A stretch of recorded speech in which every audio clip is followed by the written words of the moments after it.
Assalamualaikum warahmatullahi wabarakatuh. Perkenalkan, nama saya Sri Pujianti, kelas A8 PJJ PAI IAIN Senurjati Cirebon. Saya akan mempresentasikan mata kuliah Metodologi Studi Islam tentang menganalisis isu HAM dan gender dalam perspektif agama Islam. Di Indonesia, kata gender bagi sebagian masyarakat masih diasumsikan sebagai segala yang identik dengan perempuan. Bahkan seringkali tidak adanya pembatasan istilah kata gender dan seks. Dalam Islam sebetulnya tidak mengenal istilah gender karena dalam Islam tidak membedakan kedudukan seseorang berdasarkan jenis kelamin dan tidak ada bias gender dalam Islam. Islam mendudukkan laki-laki dan perempuan dalam posisi yang sama. Contoh konkretnya adalah Islam tidak membedakan laki-laki dan perempuan dalam hal tingkatan takwa, dan surga juga tidak dikhususkan untuk laki-laki saja, tetapi untuk laki-laki dan perempuan yang bertakwa dan beramal soleh. Islam mendudukkan laki-laki dan perempuan pada tempatnya. Tidak ada diskriminasi antara laki-laki dan perempuan dalam Islam. Akan tetapi yang membedakan keduanya adalah fungsionalnya karena kodrat dari masing-masing. Sebagaimana dijelaskan dalam firman Allah surat An-Nisa ayat 34 yang artinya kaum laki-laki adalah pemimpin bagi kaum perempuan. Oleh karena Allah telah melebihkan sebahagiaan mereka laki-laki atas sebahagiaan yang lain perempuan. Dan karena mereka laki-laki telah menafkahkan sebagian dari harta mereka.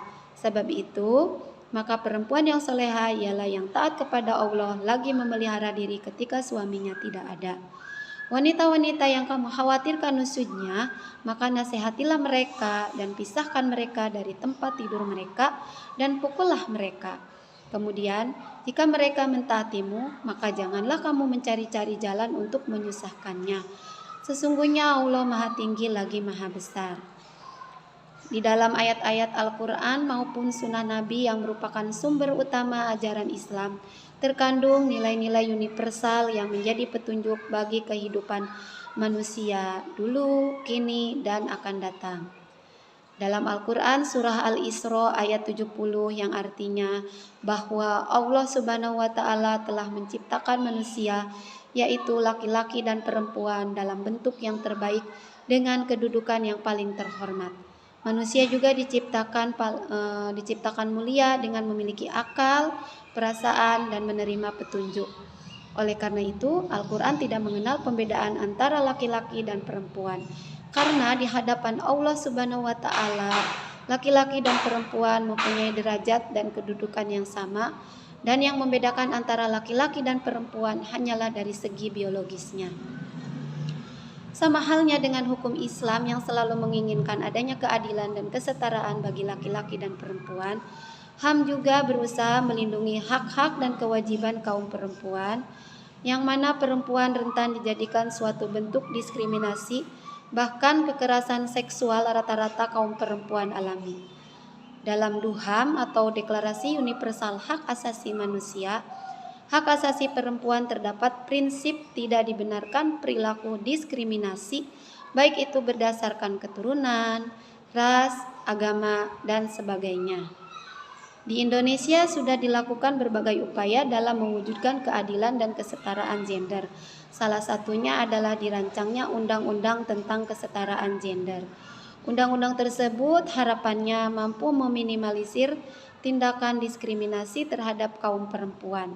Karena sejatinya tindakan diskriminasi pada kaum perempuan termasuk dalam pelanggaran hak asasi manusia. Islam dan juga HAM sama-sama memegang peranan penting dalam permasalahan ini. Baik Islam maupun HAM sama-sama mengecam segala bentuk diskriminasi terhadap perempuan. Kaum laki-laki juga tidak boleh memandang rendah kaum perempuan, karena bagaimanapun seorang laki-laki juga dilahirkan dan dibesarkan oleh seorang perempuan. Jadi, laki-laki dan perempuan sama-sama memiliki peranan besar dalam perubahan sosial. Hak asasi manusia atau HAM dan gender merupakan isu global yang menjadi sorotan sejumlah aktivis HAM di berbagai bidang. Hal ini dilakukan untuk memberikan pemahaman tentang pentingnya menjaga hak-hak individu, sebab penjagaan terhadap hak individu merupakan bagian terpenting dalam membangun sinergitas dan keseimbangan ekosistem kehidupan manusia. Untuk melaksanakan penanaman nilai-nilai saling menjaga hak-hak individu, tentunya sikap saling menghormati, menghargai, dan moral sangatlah penting untuk dibangun dan dijaga dalam kehidupan sehari-hari. Mungkin itu saja yang dapat saya sampaikan. Mohon maaf apabila ada kesalahan. Wassalamualaikum warahmatullahi wabarakatuh.